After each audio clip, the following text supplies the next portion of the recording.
welcome to the recap of my round 2 of the Reykjavik Open.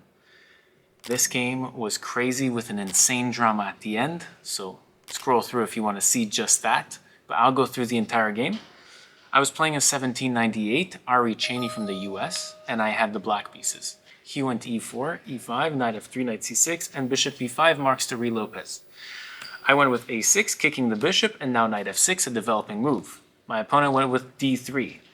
d3 is very unambitious, but it's just solid, right? So I went with d6 myself, castles, I kicked the bishop, and now I get knight a5. And this is a turning point in the game already. I'm winning the bishop pair, and not only that, the re-Lopez bishop. So very important for me. So small advantage right out of the get-go. I go c5 now to stop this d4. On d4 here, I would go queen c7. So my opponent went c4, which I found interesting. And after b4, best move, this knight has trouble developing. And even if it develops correctly, like on d2, it still has no big future. So h3 by my opponent, and now I went h6. I want to make the life of this bishop miserable. I want to prevent bishop g5, and this bishop sitting on any of these squares is not helpful at all. So knight h2, I go g6, and now rook e1, which I didn't like. I liked f4 here. But apparently for black, this is good. I was very scared here. This is why it took so much time on g6. Because now knight h5, bishop here, and I saw something like bishop here, and I thought that it was equal. I didn't know it was small advantage for black, so that's cool.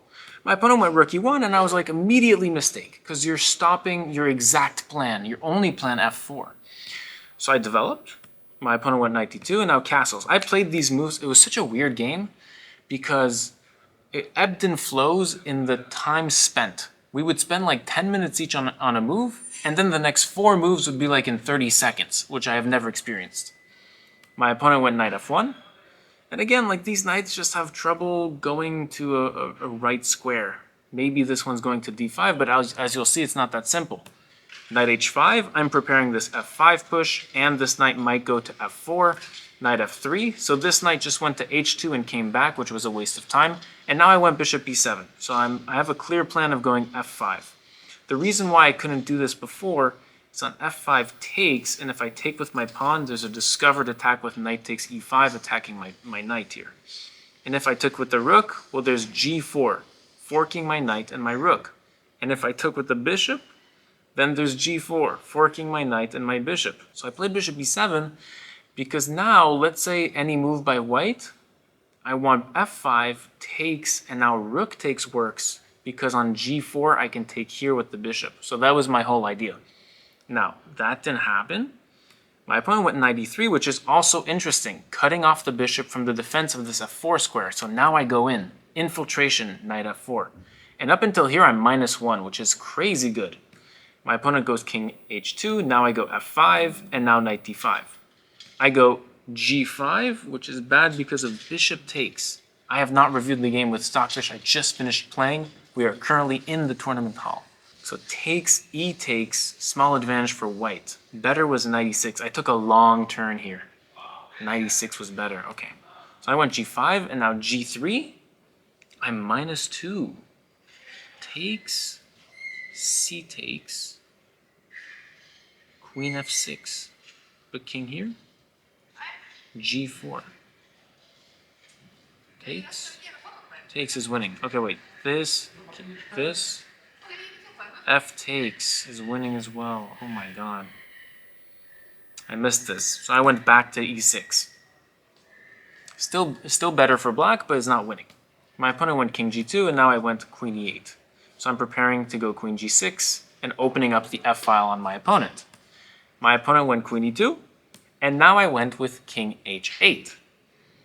Again, if I went queen here, there's some little trick with like knight e7, so I had to do a preventative move. And now rook h1, and I was like, oh, okay. Suddenly there's some h4, maybe knight g5 in the future, which you will see is relevant in this game. So I went queen here. So I'm preparing to take, etc.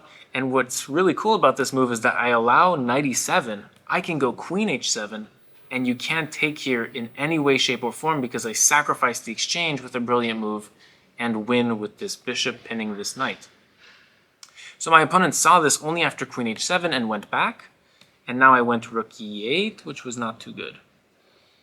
Had to play rook f7. Rook f7 I didn't like because of h4, g4, and then knight g5, which the engine agrees, but here I have takes. Queen takes, and then I trade queens with rook f8. Oh. And if takes, now I have rook f8. Just completely killing this side of the board. Wow, you learned something new, huh? So knight d5, I went with rook a8, preventing knight e7 in the future. My opponent went bishop d2, like a nothing move, and so I went queen g6, g4, takes, and now it's closer to equal than a few moves prior, which is sad. Sad for me, but it gets better. This was such a long game. We're going to go a little bit faster from now on. I went rook f7 to double rooks, bishop e3, and now rook f8. Putting pressure on this knight. The knight moves out. If the knight moves out, I have rook takes f2 that I thought was winning. It is. Okay, so takes, now bishop takes d... no. Bishop takes d5 first. Takes back, and then rook takes f2. Bishop here, and then knight f4 is a fork. Very crazy. But I missed rook h3. Then I went bishop c8, knight h2. So I went back to b7 to try the tactic again of takes and takes as we just saw. But that's, it's too slow. So here knight f4 would have been good. Bishop takes, and e takes f4. I looked at this. I just didn't see a concrete advantage. Apparently there is. The bishop opens up, and it's very, very nice. Okay, so I went back to b7, f3, and then I went knight d4. Yeah, I just didn't know here. Takes is the best move, apparently, with a small edge, and then e takes. We want to open up our bishop. It was not convincing enough to go for this. So I went knight d4, takes, and now knight f1, and white has equalized. After being down for like 30 moves. I went bishop e5, knight d2, king g7, double rooks, and I went here, and then, low on time, he goes rook a1. And I said to myself, this is my shot, this is my chance. Because if I wait and I double rooks here, there's just rook h5 coming in. So I played h5 directly. Takes. Oh, wait, what? Queen h6 is -1. What? Opening up for the bishop here. Oh my god. I missed that. We were both on time trouble. Takes, rook h1, queen back to g6 is forced. Small edge for the black pieces, knight f1. And now I took a massive time leap because it was move 41, so we had extra time, 30 minutes each. Okay. So now I have some moves. I looked at this, but ultimately, after a 15-minute reflection, taking half of my time, I went g4, sacrificing my pawn. The idea is that I want to go bishop c8 and pressure this. And it's very hard to defend. Knight h2 loses. Just for you guys, I have some bishop takes, king takes, bishop here, queen h6 check, king g1, queen c1 check, king here, and after check, okay, so repeating twice, queen g5, says the engine, this is better for black, winning, in fact. So I felt that was better. But most important was takes and rook takes. There's just bishop takes g4. So this was completely winning. So knight h2 was off the table, and so what else to do, right? You have to defend with rook h4. Only move. So I went queen g5, and now my opponent has to find rook h5, which is a cool tactic. If I take, I blunder the game because of rook g5 here, picking up with the bishop. So I would have had to move to c1, and yeah, it was equalizing. But my opponent played king h3, to which my senses popped out. And I was like, if I can take and play checkmate, this is nice. So I wanted to play king g6 to threaten checkmate in 2 moves. But it doesn't work. It's a fairy tale because of knight g3. Only move here. And this doesn't work because of knight h5. So I couldn't play king g6. Chagrined, I went queen c1. My opponent went back to g2, and then I went king g8. And now my opponent took a lot of time. So I'm threatening some things like this, or trading rooks. My opponent went knight h2, rook g7. After queen f2, I had to go back. This loses to knight f3. I was low on time here, my opponent too. Knight f3. Yeah, self-pinning for the win. My opponent went back, wanted a draw. So I went queen g5, rook h5, and I went queen g6. Yeah, if I go to c1, it's a draw. So queen g6, playing for a win. I'm playing like 200 points down, I cannot lose, right? So rook h7, I try to trade rooks. So my opponent had a win with knight f3, plus minus. So takes. This is what happened. Knight f1, and now I have queen h4. Encompassing this knight from going to e7, while still retaining some pressure along this pawn. I'm down a pawn, but I have the better activity and the bishop pair that's opened up on this weak king. So I have the safer king, bishop pair, and piece activity. King back to g1, I take. And now the drama begins. At move, queen f2, I go queen g5, queen g2, king g7, knight here. I went queen c1, best move, and queen d1 defending.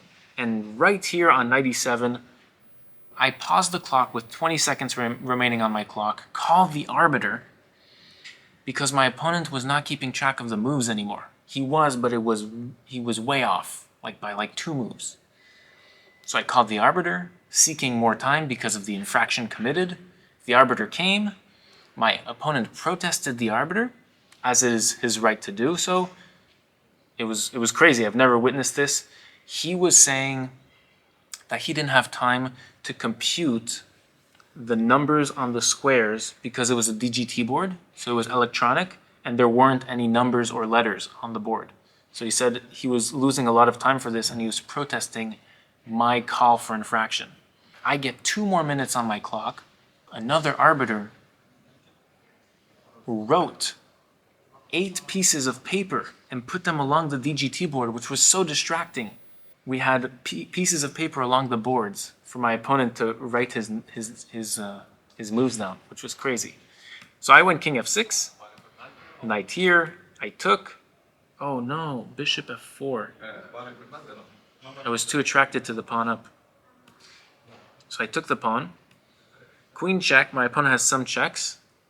A draw is king f2 is drawing. This is crazy. Low on time too. We have 1 minute for the rest of the game now. We've exhausted all of our extra time.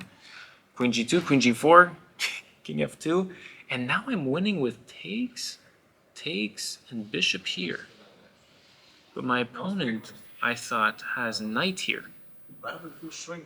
This is a winning pawn endgame. Wow. I thought I had no breakthrough. King d5, king here maybe, d5, c takes, king takes. Yeah, I saw this and I was like, I don't think I have a win here. King e6, king e5, e4, king d6, king here, king c7,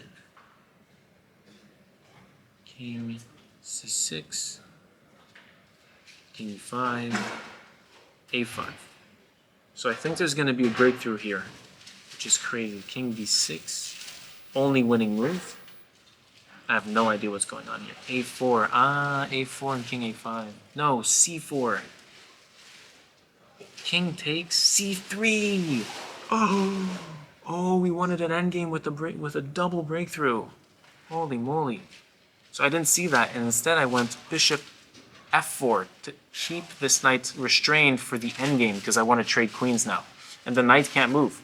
So queen check, and I defend, and we trade, and we go into an endgame, and this is winning. So my opponent goes king e2. I went bishop c1 to go get the pawn. But apparently, I just have to keep the knight at bay.